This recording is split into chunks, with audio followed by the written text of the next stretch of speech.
Knowing about the HOA's history, I installed cameras and notified the authorities before it took action. Living here has always been synonymous with peace. The sound of the wind swaying the trees, the sound of water being drawn from the well, the fresh smell of the earth early in the morning. My property was a piece of tranquility that no one had ever dared to disturb, until she came along. The HOA had been around for a while, but for a long time I was ignored by them. I didn't sign anything, I didn't pay dues, I didn't attend meetings, and that seemed to be enough to keep me under the radar. But then a new president took over, and from that moment on, my life went to hell. She started off politely. First came the cordial letters asking me to consider contributing to the HOA. Then came the complaints about how my property was not up to community standards, as if I gave a damn about their rules. I ignored it all. But the woman didn't know how to handle rejection. Then the fines started. First, I was fined for grass too high, which was ironic, considering that I had a pasture, not a lawn. Then came the fine for improper use of outdoor equipment, which basically meant that they didn't like the noise from my farm machinery, as if I was going to stop working to please this bunch of busybodies. But what really pissed her off was my well. The HOA was trying to force all the residents to connect to the city's water system. They had made some kind of shady deal with the city, and were now charging sky-high fees to anyone who wanted to connect to the system. Anyone who refused was pressured to conform. What about me? I didn't need the city's plumbing. I had my own supply. Pure, fresh, free water. That must have been the last straw for her, because one morning I woke up, went to the well, and found it completely filled with concrete. I stood there, looking at the scene, trying to digest what I was seeing. The stone edge of the pit was stained with ash, the splashes of fresh cement still hardening. The strong smell of dust and chemicals permeated the air. And then I noticed something even more revealing. Footprints in the mud. Small footprints, probably from someone who wasn't used to walking in mud. And from the trail that led from the fence to the well, whoever had done this hadn't even bothered to erase the traces. It didn't take me long to figure out who was to blame. The woman had been threatening me for weeks about this water issue. She sent me letters, fake notices, and even tried to turn the neighborhood against me by saying that my well was a health hazard. But I never imagined that she would have the courage to physically touch my property. And now, here I was, looking at what used to be my source of clean water, reduced to a solid block of useless concrete. My first reaction was pure hatred. My second reaction was to laugh. Yes, laugh. Because this woman, in her infinite arrogance, had just fallen straight into a trap that I had already prepared. The week before, one of the neighbors had warned me that the HOA was planning something. He didn't know exactly what, but he'd heard talk of forcing everyone to join and cracking down on the stubborn. At the time, my instincts told me I'd better be on my guard. So I did what anyone with a modicum of intelligence would do. I installed security cameras. A discreet, well-placed camera, pointed directly at the well, small enough to go unnoticed, but with video quality good enough to capture every detail.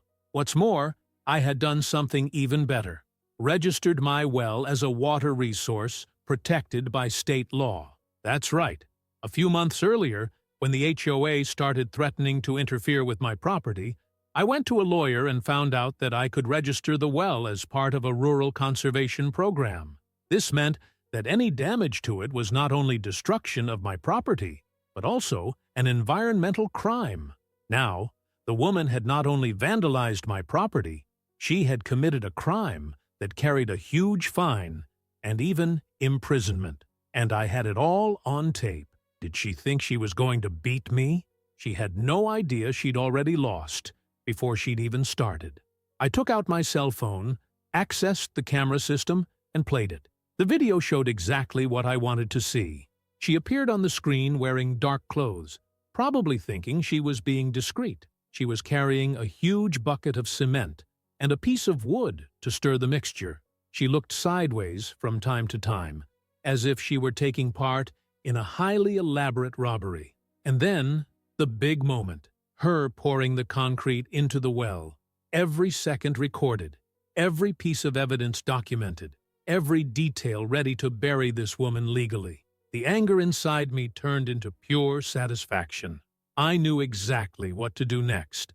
The video was still playing on my cell phone screen, but my attention was already focused on what came next. The anger I had felt at seeing my well destroyed was now a controlled flame, channeled towards a single goal: to destroy this woman as efficiently as possible. Did she really think she would pour concrete into my well and get away with it? Little did she know that she was about to sink into a much bigger problem than simple vandalism. The video showed everything perfectly. The woman carrying the buckets of cement, pouring the thick mixture into the well, quickly checking the job with a satisfied look. She probably thought she had won, that she had finally managed to force me to join the city's water system. But what she didn't know was that, in doing so, she had stepped directly into a legal trap that I had set for myself. For the rest of the morning, I made my lawyer aware of the situation. I sent the video, explained what had happened, and waited for a reply. It came a few minutes later, with a tone that mixed surprise and amusement. "She did exactly what you'd expect," said my lawyer with a dry laugh, "and she got herself into a mess like that."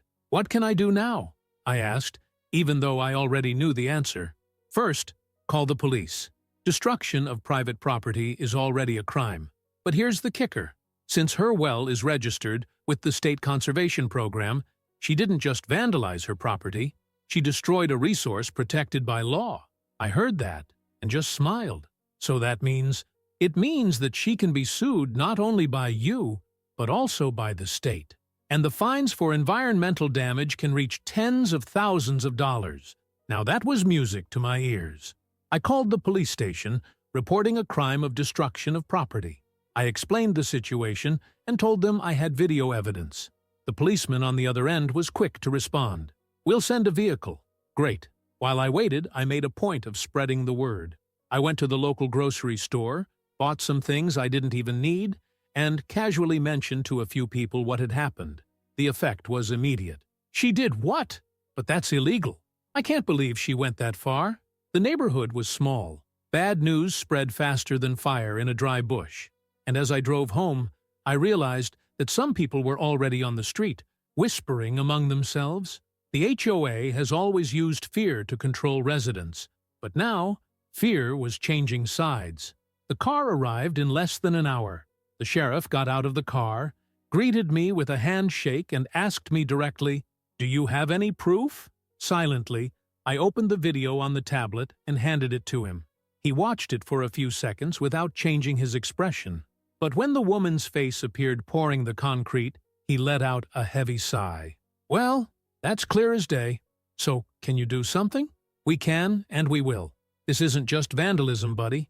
This is environmental crime." "Oh, that was good to hear." The sheriff turned to the other policeman and nodded. "Let's go to her house."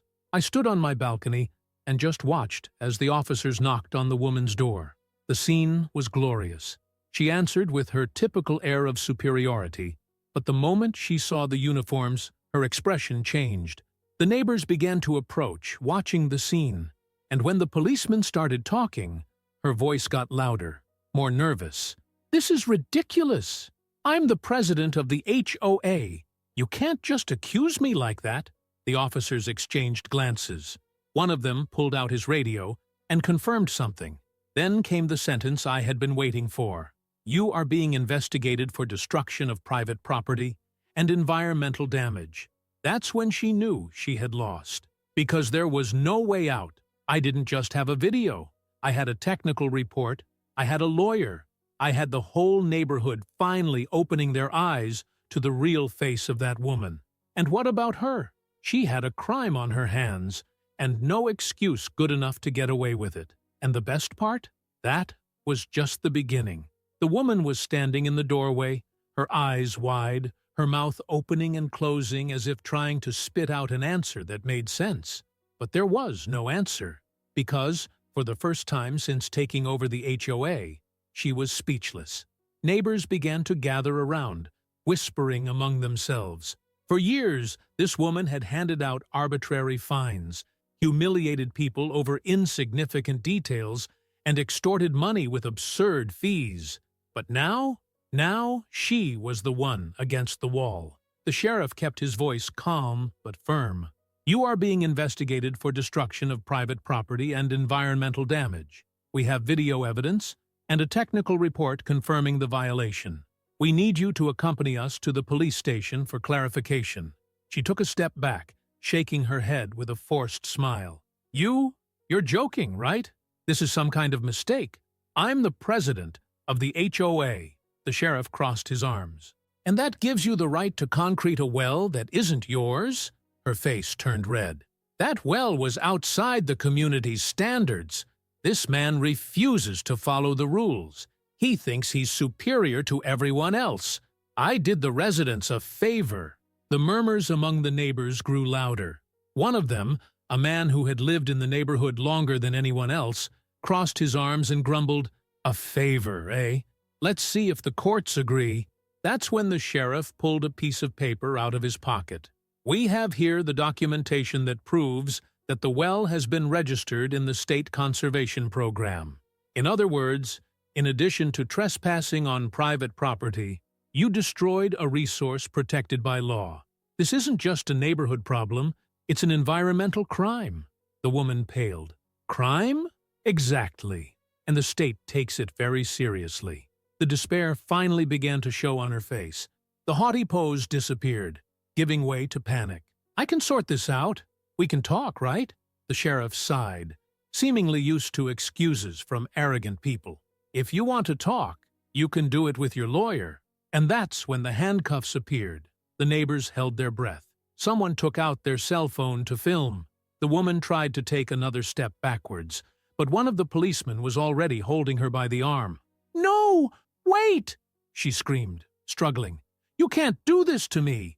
But they could, and they did. The metallic clicks of the handcuffs closing around her wrists were almost musical. The queen of the HOA was down. She was taken to the police station, and as the police car disappeared down the road, the neighbors stood there, looking at each other. Someone laughed. Another let out a, "Finally." And then, as if an invisible weight had been lifted from the neighborhood, a wave of celebration began to spread.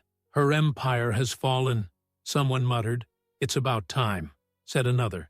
And what about me? I just crossed my arms and watched the scene with satisfaction.